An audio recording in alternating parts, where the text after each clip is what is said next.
आबनाए Hormuz खुलवाने के लिए ट्रंप की मदद की अपील पर दुनिया खामोश। जापान ने आबनाए हुर्मुज़ में अपने बहरी जहाज़ भेजने से इनकार कर दिया। जापानी हुक्मरान जमात के पॉलिसी चीफ ने कहा कि खित्ते में बहुत बड़ी दहलीज पार हुई तभी जापानी बहरी जहाज़ आबनाए हुर्मुज़ भेजे जा सकेंगे। चीन भी ट्रंप के मुतालबे पर खामोश। वाशिंगटन में चीनी सफारतखाने ने कहा कि चीन मुतालिका फरीकैन से राबते मौसर बनाने पर काम करके तामीरी किरदार अदा करेगा। अमरीकी वज़ीर तवानाई ने भी चीन से इमदाद मांग ली। क्रिस राइट ने कहा कि उन्हें तवक्को है कि चीन आबनाए हुर्मुज़ खुलवाने में तामीरी शराकतदार का किरदार अदा करेगा। बरतानवी वज़ीर तवानाई एड मिलीबैंड ने कहा कि हम आबनाए हुर्मुज़ खुली रखने के लिए अमरीका और दीगर इत्तेहादियों से बातचीत कर रहे हैं। हो सकता है कि हम बारूदी सुरंगें तलाश करने वाले ड्रोन भेज दें। जनूबी कोरिया ने कहा कि हमने ट्रंप की अपील पढ़ ली है, मशरिक़ वस्ता की सूरत हाल का करीबी जायजा ले रहे हैं। फ्रांस खित्ते में अपने बहरी जहाज़ भेजने से पहले ही इनकार कर चुका। फ्रांसीसी वज़ीर दिफा कैथरीन वाटगान ने कहा कि जब तक खित्ते में कशीदगी है फ्रांस वहाँ अपने बहरी जहाज़ नहीं भेजेगा।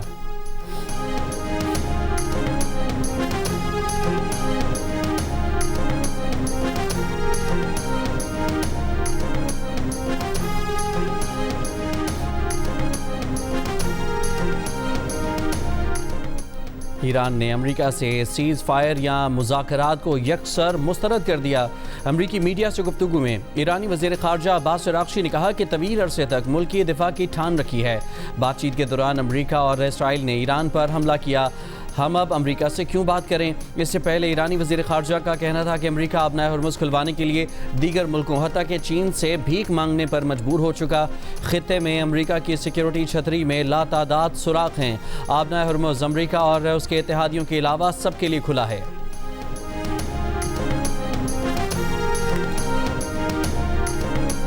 इसराइली फौजी अड्डों और तल अवीव समेत दीगर मकामात पर ईरान और हिजबुल्लाह के नए मिसाइल हमलों से तबाही। कई मकामात पर आग भड़क उठी, इमारतें और गाड़ियां तबाह हो गईं। इसराइली मीडिया ने तल अवीव में अमरीकी कौंसल जनरल के घर को निशाना बनाए जाने का एतराफ़ कर लिया।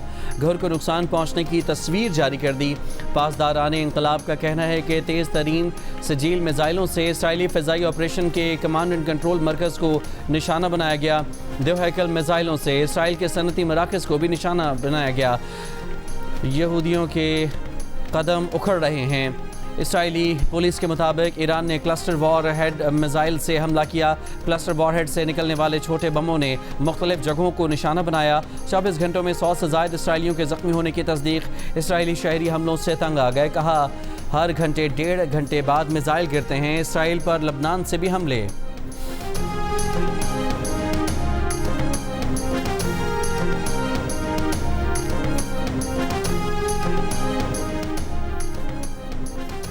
ईरान के पासदारान इंकलाब का सऊदी अरब में अल खर्स में अमरीकी फोर्सेस और मुत्तहदा अरब अमारात में अमरीकी फ़िज़ाई अड्डे पर मिसाइलों और ड्रोन हमले का दावा। बगदाद में अमरीकी फ़ौजी अड्डे पर ड्रोन हमले के बाद कॉम्प्लेक्स के बाहर बड़ी आग भड़क उठी।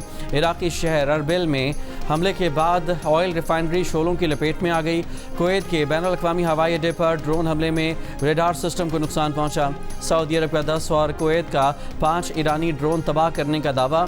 ईरान का अमरीका पर फॉल्स फ्लैग ऑपरेशन के लिए शाहिद ड्रोन्स की कॉपी इस्तेमाल करने का भी इल्ज़ाम। इलाक़ाई ममालिक को अमरीकी फॉल्स फ्लैग ऑपरेशन से खबरदार कर दिया।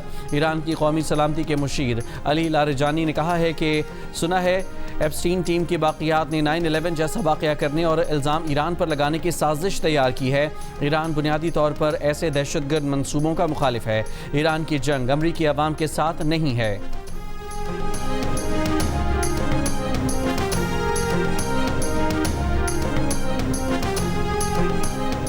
अमरीका ने जुमे को ईरान के खार्ग और अबू मूसा जज़ायर पर हमले रासुल खैमा और दुबई के करीब से किए। ईरानी वज़ीर ख़ारजा अब्बास अराग़ची का इल्ज़ाम। कहा अमरीका ने कम फासले पर मार करने वाले रॉकेटों से हमारे पड़ोसियों की सरजमीन से हमले किए। हमारी फोर्सेस ने हमलों को ट्रैक किया तो पता चला कि ये हमले मुत्तहदा अरब अमारात से किए गए। अब यह बिल्कुल वाज़ेह हो गया कि अमरीका हमलों के लिए हमारे पड़ोसियों की सरजमीन इस्तेमाल कर रहा है। हमारे लिए ये बिल्कुल भी काबिल कबूल नहीं है। ये बहुत ख़तरनाक बात है कि इतनी ज़्यादा आबादी वाले इलाकों से हम पर हमले किए जा रहे हैं। ईरान ने पहले भी कहा था कि तेल की तनसीबात पर हमले हुए तो खित्ते में अमरीका और उसके इत्तेहादियों की तेल की तनसीबात को निशाना बनाया जाएगा। ईरान इन हमलों का जवाब देगा, लेकिन इस बात का भी ख्याल रखा जाएगा कि शहरी आबादी को नुकसान न पहुँचे। मुत्तहदा अरब अमारात ने ईरान पर हमलों के लिए अपनी सरजमीन इस्तेमाल होने का इल्ज़ाम मुस्तरद कर दिया।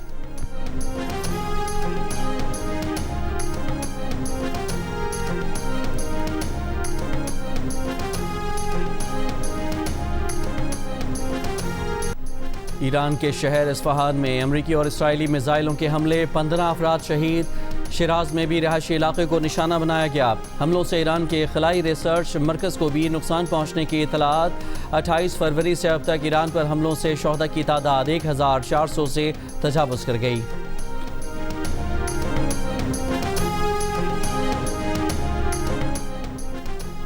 ईरान के मिसाइल और ड्रोन हमलों के बाद इसराइल के दिफाई मिसाइलों की तादाद तेज़ी से कम होने लगी। अमरीकी न्यूज़ वेबसाइट के मुताबिक इसराइल ने अमरीका को बताया कि उसके पास बैलिस्टिक मिसाइल इंटरसेप्टर्स बहुत कम रह गए हैं। अमरीका इसराइल की कम इंटरसेप्टर सलाहियत से महीनों से आगाह है। इसराइल ने मिसाइल इंटरसेप्टर्स की कमी पर अमरीका से मदद मांगने की तरदीद की है।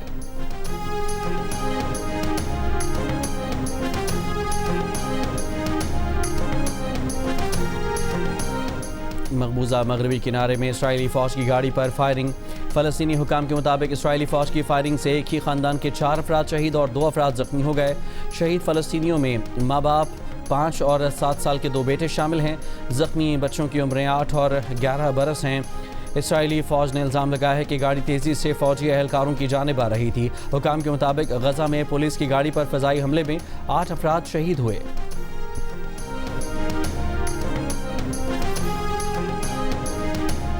16 रोज़ से जारी ईरान जंग में 12 दिन मंजर से गायब रहने वाले इसराइली वज़ीर-ए-आज़म नेतन्याहू सामने आ गए। अपने ऑफिशियल सोशल मीडिया अकाउंट से जारी वीडियो में नेतन्याहू एक कॉफ़ी शॉप में खड़े दिखाई दिए। उन्होंने अपने हाथों की उंगलियां दिखाईं और अपनी हलाकत की खबरों की तरदीद की। 3 दिन कबल नेतन्याहू ने ईरान जंग पर एक वीडियो बयान जारी किया तो सोशल मीडिया सार्फिन ने इस बयान को AI से बनी वीडियो करार दिया था। उनके हाथों की उंगलियों और दांतों की निशानदही करके कई सवाल उठाए थे। क़यास तराइयों पर नेतन्याहू के दफ्तर तक को हलाकत की तरदीद करना पड़ी थी। ईरानी पासदारान इनकलाब ने कहा है कि अगर इसराइली वज़ीर-ए-आज़म नेतन्याहू जिंदा हैं तो वो हमारा हदफ होंगे। बच्चों के कातिल नेतन्याहू को हर हाल में सज़ा दी जाएगी।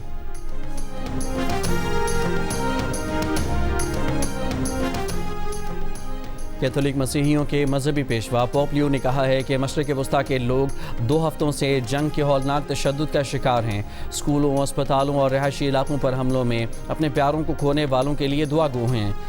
पोप लियो की बहरान के जिम्मेदारों से जंगबंदी करके बातचीत के रास्ते खोलने की अपील। वज़ीर-ए-आज़म शहबाज शरीफ ने कहा है कि आलमी सप्लाई चेन्स मुतासर होने से ख़ित्ते में पाकिस्तानी मसनूआत की बरामद की इस्तेदाद बढ़ी है। खलीजी ममालिक को दरकार अशिया खुरनोश की फराहमी और उनके ग़िज़ाई तहफ़्फ़ुज़ का ख्याल रखा जाए और वहाँ बरामदात के लिए जामे लाएअमल तश्कील दिया जाए। इजलास में बताया गया कि मुल्क में अशिया खुरनोश का वाफ़िर ज़ख़ीरा मौजूद है। Chairman Peoples Party Bilawal Bhutto Zardari की सरबराही में पार्लिमानी पार्टी का इजलास। सदर आसिफ अली जरदारी का वज़ीर आला सिंध और उनकी काबीना पर एतमाद का इज़हार। सदर जरदारी ने कहा कि मुश्किल हालात में भी जितना मुमकिन हो सके आवाम को रिलीफ दिया जाए। बिलावल भुट्टो जरदारी ने कहा है कि वो सिंध हुकूमत और मेयर की कारकर्दगी से खुश हैं। हम आग लगाने वाले नहीं बल्कि आग बुझाने वालों में से हैं। गुलबाजा सानहे का मुकाबला करने वालों पर तनकीद नाकाबिल फ़हम है। जल्द कराची में तरक्याती कामों का सिलसिला शुरू होगा। सिंध हुकूमत और KMC प्रोपेगेंडे का जवाब अपनी कारकर्दगी से देगी।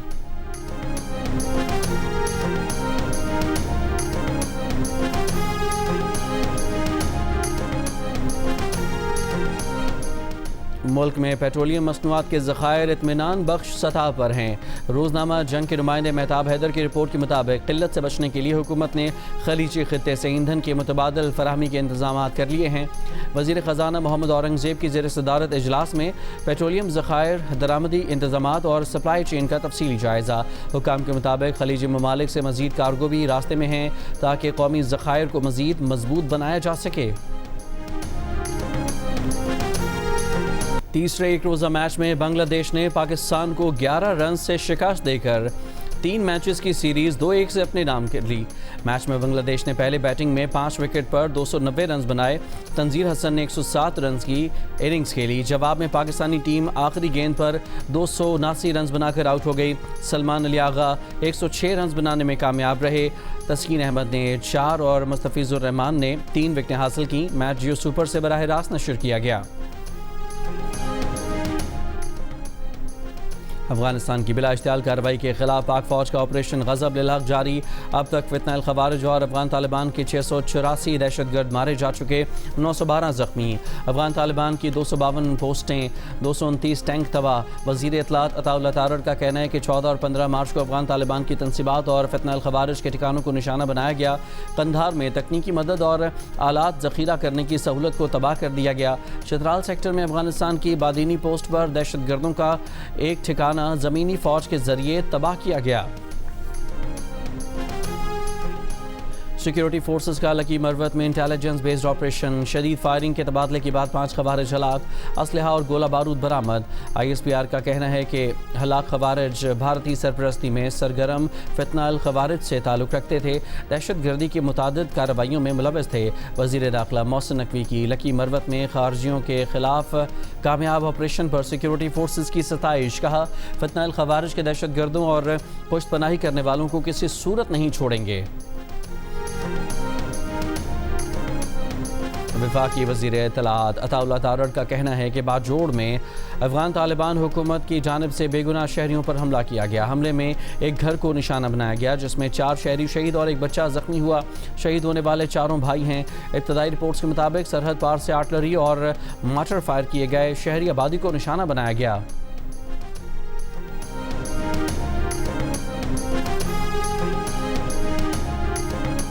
कोहाट के इलाके लाची में CTD और पुलिस के मुश्तरका ऑपरेशन में 6 मुबैना दहशतगर्द हलाक कर दिए गए।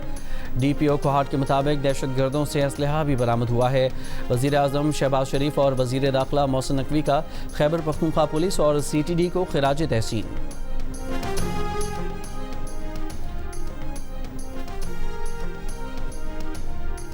सिंध के नए गवर्नर निहाल हाशमी का वज़ीर आज़म यूथ प्रोग्राम सिंध लाने का ऐलान। प्रेस कॉन्फ्रेंस में कहा कि नवाज शरीफ ने तलबा के लिए जो इक़दाम किए हैं वो यहाँ भी नज़र आएंगे। हम अगर कहें कि 6 माह का कोर्स है तो 6 माह में डिग्री मिलेगी, प्रोपेगेंडा नहीं करेंगे। हमें ये गवर्नर हाउस किस हाल में मिला है आप सब ने देख लिया। तर्जुमान शरीफ फैमिली ने जुनेद सफदर के बयाना जाने को झूठ करार दे दिया। कहा कि वो अपनी अहलिया के हमरा रायबंद में अपने घर पर हैं। जुनेद सफदर फेक न्यूज़ फैलाने वालों के खिलाफ कानूनी कार्रवाई का हक रखते हैं। पंजाब की सीनियर वजीर मरियम औरंगजेब ने कहा कि हुकूमत पंजाब के सरकारी तैयारे से मुतालिक मन घड़त कहानियाँ फैलाई जा रही हैं। हुकूमत पंजाब ने फैसला किया है कि मुहिम के खिलाफ अदालतों से रुजू किया जाएगा। मुहिम में शामिल हर फर्द और प्लेटफॉर्म के खिलाफ हत्या के इज्जत कानून 2024 के तहत कार्रवाई होगी। पंजाब की वज़ीर इत्तलात अज़मा बुखारी ने कहा कि पहले मरियम नवाज की बैरून मुल्क रवानगी से मुतालिक झूठ बोला गया, अब उनकी फैमिली से मुतालिक मन घड़त खबरें फैलाई जा रही हैं। वज़ीर आज़म शहबाज शरीफ ने ईद उल फितर पर 2 छुट्टियों का ऐलान कर दिया। 20 और 21 मार्च को ईद उल फितर की छुट्टियां होंगी। नोटिफिकेशन जारी कर दिया गया। नशरियाती इदारों को अवामी मफाद में काम करना चाहिए वरना वो अपने लाइसेंस खो सकते हैं। अमेरिका के फेडरल कम्युनिकेशन के चेयरमैन ब्रेंडन कार ने कहा है कि जो नशरियाती इदारे खबरों को तोड़ मरोड़ कर या फिर अफवाहों को चलाते हैं उनके पास लाइसेंस की तजदीद से पहले ठीक होने का एक मौका है। रास्ता बदलना उनके अपने हक में है क्योंकि मीडिया पर अवामी एतमाद 9% रह गया है। मीडिया पर एतमाद वापस लाना बहुत ज़रूरी है। बदलने का वक्त आ गया है। इसराइल ने कम सिन फ़लस्तीनी लड़की पर गाड़ी चढ़ाने की वीडियो बनाने पर अमरीकी यहूदी खातून को मुल्क बदर करने का हुक्म दे दिया। अमरीकी यहूदी खातून ने कम सिन फ़लस्तीनी लड़की पर गाड़ी चढ़ाने वाले जुनूनी इसराइली ड्राइवर से झगड़ा भी किया था। अमरीकी यहूदी खातून का कहना है कि उसे इसराइली हुकूमत के खिलाफ सोशल मीडिया पर ख्यालात का इजहार करने की वजह से डिपोर्ट किया जा रहा है।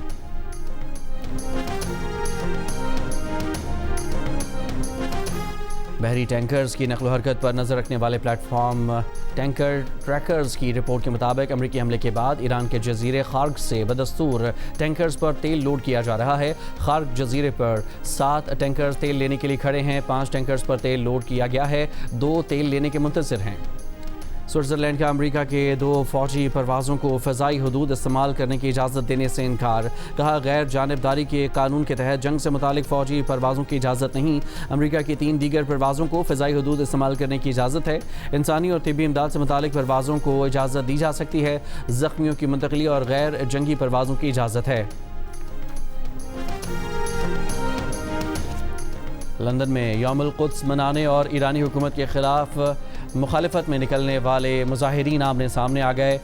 पुलिस की मुजाहिरीन को एक दूसरे से दूर रहकर एहतजाज करने की इजाज़त। यौमुल कुद्स के एहतजाज का एहतमाम इस्लामिक ह्यूमन राइट्स कमीशन ने किया।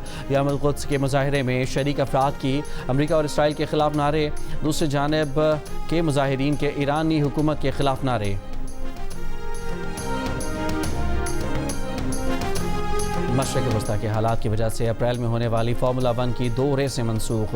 बहरीन ग्रां प्री 12 अप्रैल और सऊदी अरब ग्रां प्री 19 अप्रैल को होनी थी। फार्मूला 1 एसोसिएशन का कहना है कि इन रेसों की जगह मुतबादिल रेस पर गौर किया गया था, मगर उनका इनेकाद भी मुमकिन नहीं। रवा साल फार्मूला 1 चैम्पियनशिप में 24 के बजाय 22 रेसें होने का इम्कान।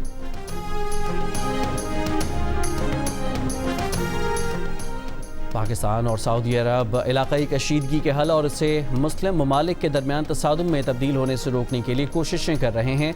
एडिटर इन्वेस्टिगेशन दी न्यूज़ अंसार अब्बासी की रिपोर्ट के मुताबिक जद्दा में वज़ीर-ए-आज़म शहबाज शरीफ और सऊदी वली अहद मोहम्मद बिन सलमान की मुलाकात में इत्तफाक किया गया था कि खित्ते की मौजूदा सूरत हाल फौरी सिफारती कोशिशों की मुतकाज़ी है ताकि कशीदगी में इजाफे को रोका जा सके और तनाज़ात को महाजराई के बजाय मुज़ाकरात के ज़रिए हल किया जाए। पाकिस्तानी क़यादत ने यह भी जोर दिया कि इस्लाम के मुक़द्दस तरीन मकामात के मुहाफ़िज़ की हैसियत से सऊदी अरब की ख़ुसूसी अहमियत है और इनकी हिफाजत पाकिस्तान और इसकी फ़ौज के लिए इज़्ज़त और ज़िम्मेदारी का मामला है।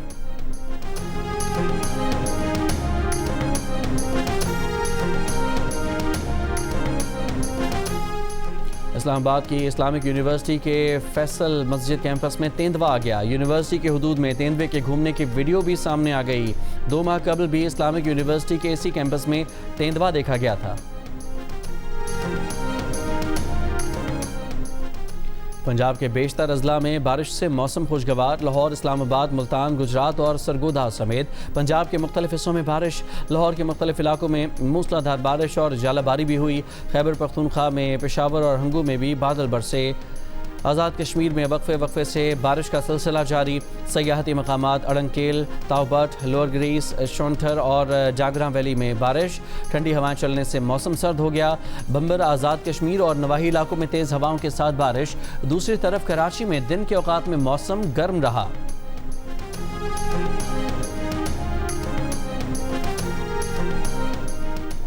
समंदर का बढ़ता दर्जा हरारत और ट्रॉलरों से मछलियों का शिकार मरजान की चट्टानों को निकलने लगा। पाकिस्तान में मरीन कंजर्वेशन पाकिस्तान की टीम ने मरजान की चट्टानों की बहाली की मुहिम शुरू कर दी। मरजान की चट्टानों को नई जिंदगी देने का आगाज़ कर दिया। मरजान की मुतासरा चट्टानों के टुकड़े को समंदर से निकाला जाता है। समंदरी पत्थरों पर एहतियात से जोड़कर फिर गहरे समंदर में बनाई गई नर्सरी में लौटा दिया जाता है, जहाँ कुदरत इनकी परवरिश करती है और कुछ अरसे बाद मरजान के नन्हे टुकड़े सांस लेती चट्टानों में बदल जाते हैं।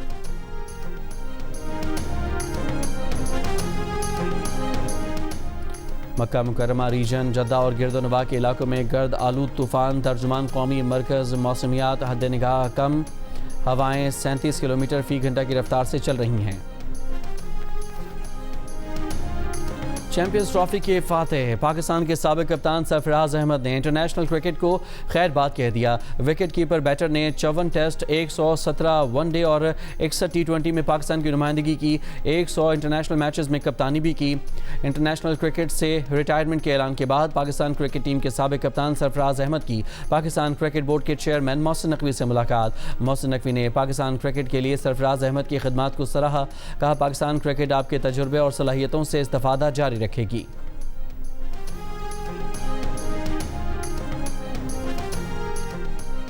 ईरान विमेन फुटबॉल टीम की कप्तान ज़हरा कमरी ऑस्ट्रेलिया में पनाह की दरख्वास्त से दस्तबरदार हो गईं। वतन वापस जाने का फैसला कर लिया। AFC इवेंट ख़त्म होने के बाद ईरान की टीम के 6 मेंबरान ऑस्ट्रेलिया में रुक गई थीं। ऑस्ट्रेलियाई हुकाम ने इन प्लेयर्स को सियासी पनाह देने का ऐलान कर दिया था। 6 में से 4 मेंबरान पहले ही अपनी दरख्वास्त से दस्तबरदार हो चुकी थी। ज़हरा कमरी जल्द ऑस्ट्रेलिया से मलेशिया रवाना हो जाएंगी। इंग्लिश प्रीमियर लीग में आर्सेनल की एक और फतह। एवर्टन को 0 के मुकाबले में 2 गोल से हराकर टॉप पोजीशन में मजीद मुस्तहकम हासिल कर ली। पॉइंट्स की तादाद 70 हो गई। नंबर 2 टीम मैनचेस्टर सिटी के 61 पॉइंट्स वेस्ट हैम यूनाइटेड से मैच 1-1 गोल से बराबर रहा।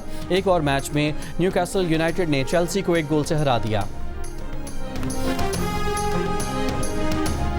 NC500 स्कॉटलैंड जो बिल्कुल टॉप नॉर्थ है UK का, वहाँ से स्टार्ट किया और अब मैं नीचे पूरा कवर करती हुई आई हूँ। और यहाँ से अब मैं जा रही हूँ पाकिस्तान। सबसे पहले यहाँ से मैं फ्रांस जाऊँगी, क्योंकि UK से टनल से आप जा सकते हैं। उसके बाद मेरा स्विट्ज़रलैंड है, इटली है, इटली से फेरी लेके मैं ग्रीस जाऊँगी, ग्रीस से मैं तुर्की एंटर होंगी, थ्रू आउट टर्की इस्तांबुल से अंकारा से होते हुए मैं ईरान के बॉर्डर तक जाऊँगी। और फिर अगर ईरान के हालात ठीक हुए तो फिर आगे चली जाऊँगी, वरना जॉर्जिया में मैं अपना मोटर बाइक पार्क कर दूँगी।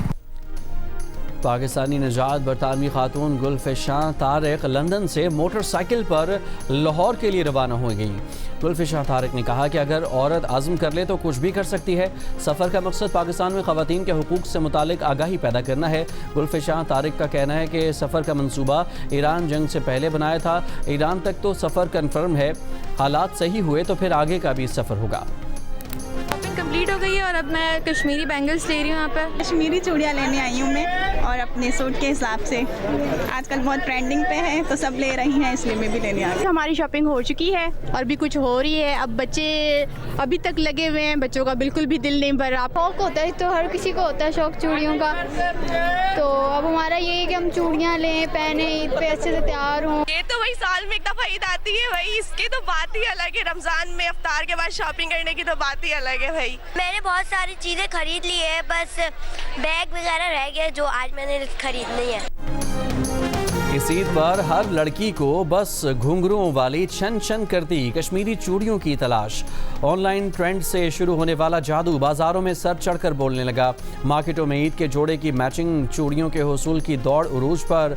दुपट्टे की रंगाई के काम में भी तेजी। कराची, लाहौर, इस्लामाबाद समेत मुल्क के छोटे बड़े शहरों के बाजारों में रात गए तक गहमा गहमी। ग्राहकों की ईद की नमाज का कुर्ता खरीदने में दिलचस्पी। पेशावर में रिवायती पेशावरी चप्पल की दुकानों में खरीदारों का रश। दुल्हनों को ईदी के साथ भेजने के लिए मिठाई की खरीदारी। ईद पर दिलकश नजर आने के लिए खवातीन एस्थेटिक प्रोसीजर्स कराने में मसरूफ़।